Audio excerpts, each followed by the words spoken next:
We've been here. This is our first time. No, second time in Brooklyn. Second time in Brooklyn. Yeah, specifically for the nightlife. Philly, you're seasoned veteran. You might even skip a line. This guy, I don't know. Not skipping any. No lines. I did make history, though, in Wordspear. The only one that's ever been allowed back after they've been thrown out. And he's the only one who also brought his passport to get in. True, but I moved from Virginia to New Jersey. If you need the backstory. And Eddie, tell us what it was exactly that got you thrown out in the first place, or accidentally thrown out in the first place. You were in the bathroom doing what again? Allegedly. So I didn't. It was somebody before me, actually. They walked up and couldn't get soap out. Nobody could wash their hands. So I walked up and it was already popped out. I popped it a little further and flew all over the floor. And then one of the bodyguards, not bodyguards, but they act like it. Looking in the bathroom, one of the guards was like, "Oh, you broke it!" And then all of a sudden, I walked out of the bathroom and they swarmed. This wasn't the Renaissance Fair, so it was just like a normal guard for the night, like a night guardian. And this is questionable is how in the bathroom they only have a hand dryer that is an air dryer. And let's be honest, no matter how powerful it is, you never fully dry your hands with those things. Sure. It's very true. You have to use your garments as a wipe. And it doesn't do the job. I'm kind of surprised there was no also, I didn't even go in that bathroom in Brooklyn. Apparently that was a whole experience. That bar. My God. I didn't go in. What? You're talking about the last one we were at? The haunted house. Where it was just at bottom? Yeah. So before you entered like the dungeon below, there was like an area off to the right. And it was like one person at a time in the bathroom. And I mean, the place was basically dilapidated. There was graffiti on the walls. I mean, yeah. It was a Christopher Nolan film. Seriously, you know what else was odd? And I've never seen this before. The bathroom at the one hotel in Brooklyn by the Brooklyn Bridge was a unisex bathroom. How often do you see that? Now, of course, there were no urinals, which I completely understand. Everything was a closed stall. But I don't think I've actually ever been anywhere, specifically like a place that nice that didn't have a men's and women's room. And it was all one. And let me tell you, before I entered, I did check with the girl who was walking out. I am allowed in here, right? Well, the thing about that kind of bathroom is there's going to be soap in that bathroom. If there's girls going in there too, they're not going to let you not have soap. There's soap, and the sink is probably going to be like pretty dry. Immaculate. You got to keep your eyes to yourself in this bathroom. Oh, yeah. In that bathroom, you can get a charge quickly. Yeah.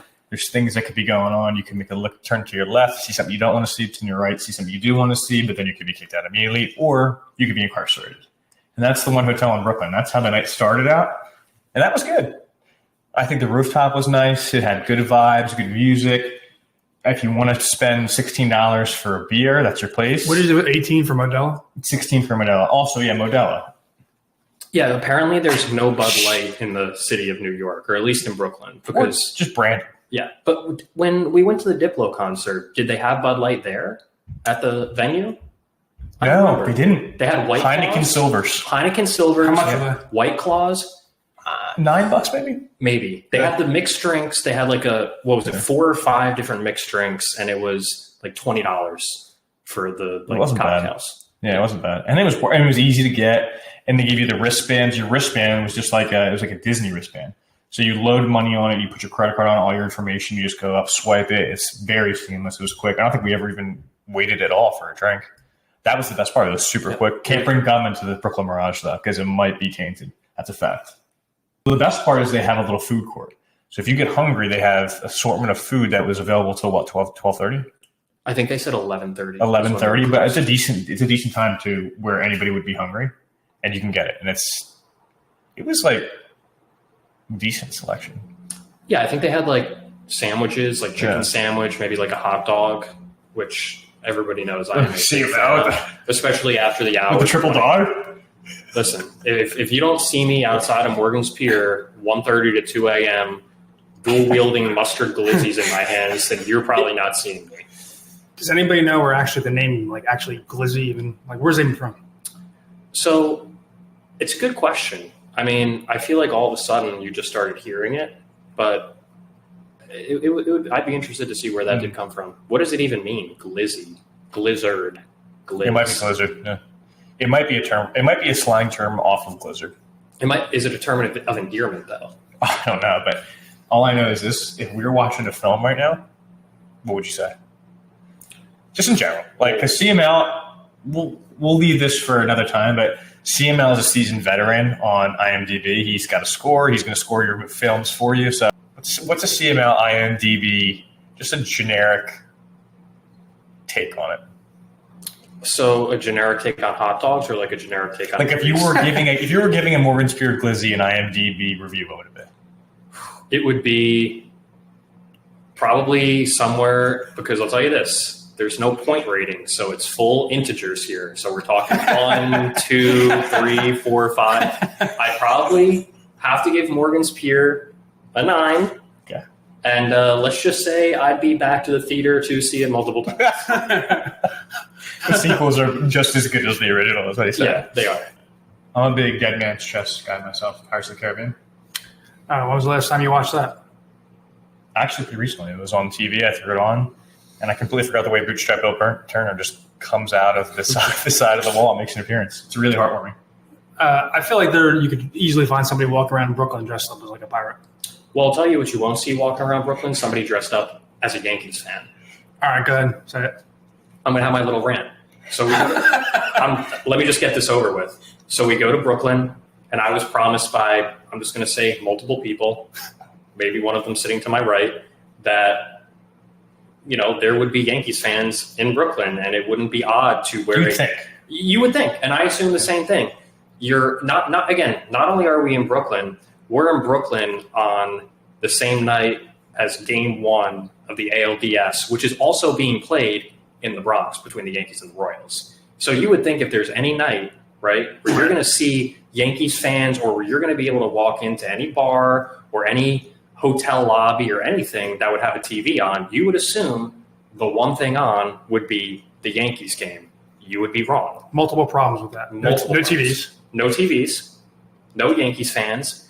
The only Yankees fans you see are the typical Yankees fans you would see, maybe an Uber driver or a taxi driver with a Yankees hat on, who, just like everybody else in the world, wears a Yankees hat for style and doesn't actually follow the team. But I was very surprised to be in that area on that night specifically and have so many people unaware of the fact that the Yankees were playing, or of the fact that they even existed. I was going to say, it wasn't even like aware that there was a game on. Mm-hmm. It was kind of like why does he have on a jersey? Like, yeah, I guess it was kind of. You know what I mean? Like, and I think that the whole non-TV thing, like, I get that they're trying to make, some type of ambiance and stuff like that. And I guess you don't want a TV, everybody huddled in front of the TV. Like, I get that. Like, especially for those reasons, like, there's got to be a TV somewhere in that. It's an entire hotel. We were at a bar with a pool table with no TV. How do you have a pool table with no TV? No TV. Oh, so you're talking about I'm talking about all night. We didn't find one TV. Yeah, no, all night. They probably just outlawed them, or maybe they just put it in the back or something. The TV. They outlawed the TV. They wheel it in as if you're watching an eyewitness film in 7th grade. No. Well, one of the highlights of the whole Yankees thing was the interaction with you and the Astros fan. Want to tell that story? Yeah. So I mean, that was for me. It's a quick story, but and again, let me just clear something up. I would never usually go out in Brooklyn to whatever you want to call it, a club, rooftop lounge, anything.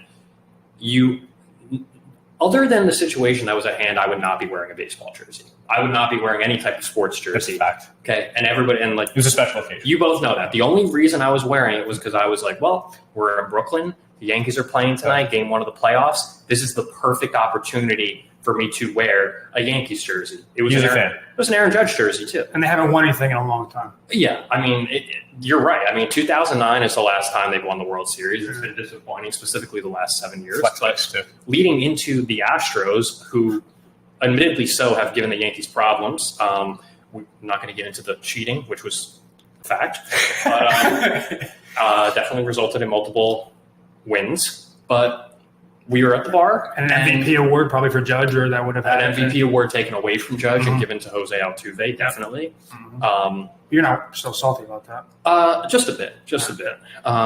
But so we're in the bar. This is bar number 3, floor level 3. And I'm talking to Eddie, and I said to him, as I referenced multiple times throughout the evening, I said, man, nobody here cares about baseball. And I guess we were within earshot of this other girl that was at the bar. Nice girl. She's started out as sexy. She looked good. Yeah, she looked good.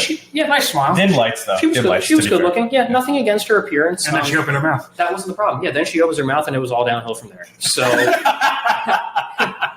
I mean, basically, I said to Eddie out loud, I said, yeah, it's crazy how nobody in here cares about baseball. And this girl heard me, who was right next to Eddie, and said, oh, I care about baseball. Like, I'm an Astros fan. And Ed, do you want to tell the audience what I said?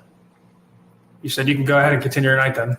Yep. And just left it at that. Yep, just left it at that. Listen, there's no baseball discussion to be had any further with a Houston Astros fan. So that was that. But that was the only part of the evening really that referenced baseball. So, or sports in general. Or any type of ball being bounced, thrown, or caught in any capacity. Yeah.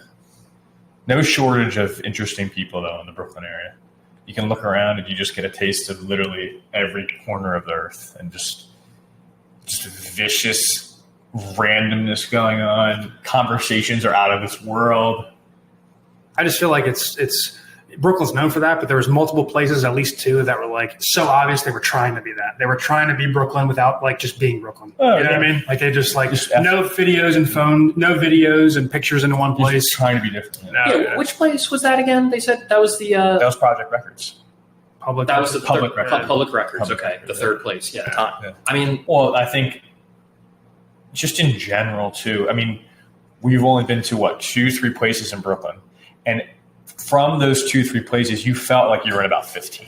Yes. These Brooklyn bars were different worlds. Like there's levels, there's different types of music on each one. You feel like you're in so many different places in Philadelphia. It's just you're at the place that you went to, and you're also waiting. Guaranteed, you get to a Philly place after 9:30, 10.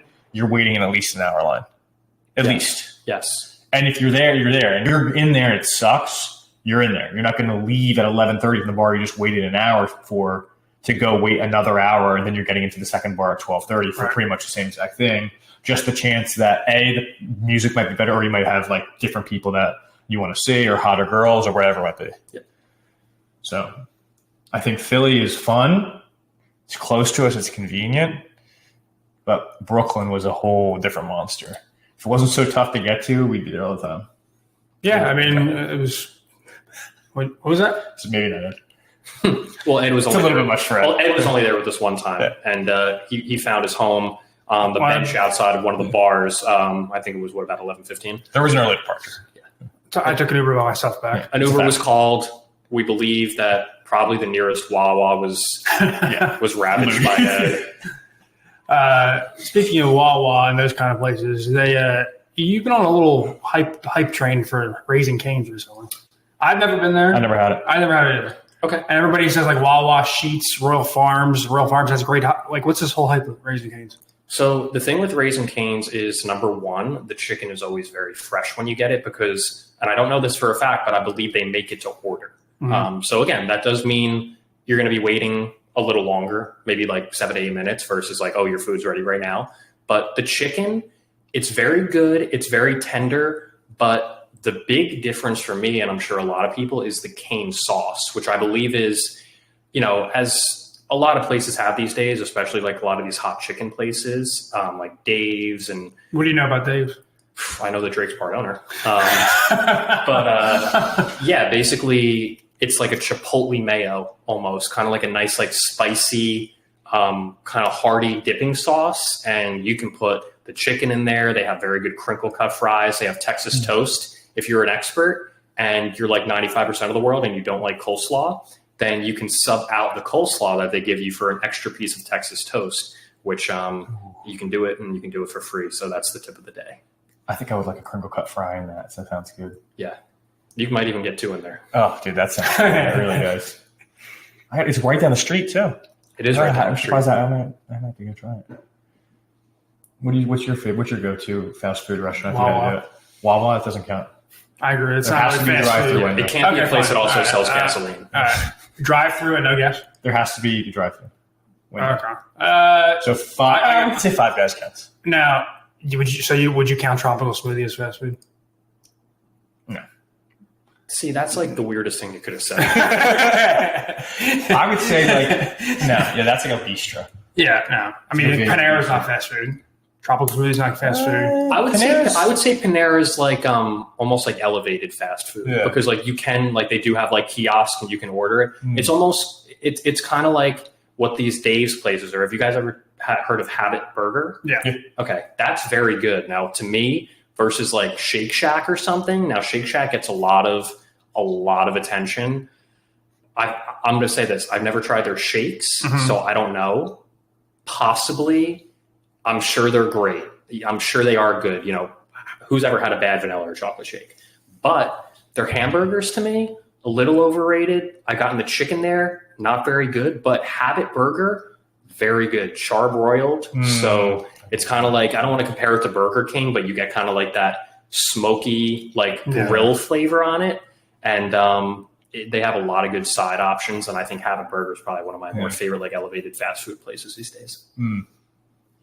I'd have to go Five Guys, even though it's different. You have to go in and get it, but I'm a big Five Guys fan. They only have like 3 choices though, right? Like, isn't it like a regular burger, fries, and like... You get Cajun fries, regular fries, but I haven't had that for so long. I used to love them. There's something about the peanuts, too, you could have when you're waiting. That's right. Kind of like Texas Roadhouse. Texas Roadhouse, you toss them on the ground, have a little child come up and eat them out of your hand like birds. You always feel bad about it, though. They're like, they say it's okay to toss them on the ground, but every time you do it, you lose a little bit of yourself. Yeah. But to say a prayer after. So tell me, the two of you, what are like the biggest takeaways each for what you would say the difference is from a night out in Philly? And let's even say it's like a summer night out in Philly where you have an option like Morgan's Pier, which obviously we're big fans of. And I'd say that's probably the closest you can get in terms of like experiencing kind of what we experienced in Brooklyn versus like Brooklyn, which seems like, there are rooftop spots, but there's a lot of also inside places too. It could be pretty versatile for any season. I'd say right off the bat, I mean, if we're going with summer places, that is like Morgan's Pier, Sunwood Rooftop, Stratus, those are the closest things you're going to get to like anything in New York year round where it's, something that's, you're getting more than just going to the bar and hanging out with your friends and listening to music. Like these places, I think the main difference is the New York places, they put so much effort into the experience of being there. You pay for it too. Yeah, well, that's a fact. You definitely do. New York, it's like you could leave a bar, walk a half mile down the street, you passed about 9 or 10. And that's also why I think it contributes to not as long lines because there's so many options and there's just so many different areas to go to and so many different places in terms of like, do you want to listen to rap music? Do you want to listen to house music? Do you want to listen to a little bit of both? Because there's a place that has, this room does this room does that, this room does this. I do love Philly though.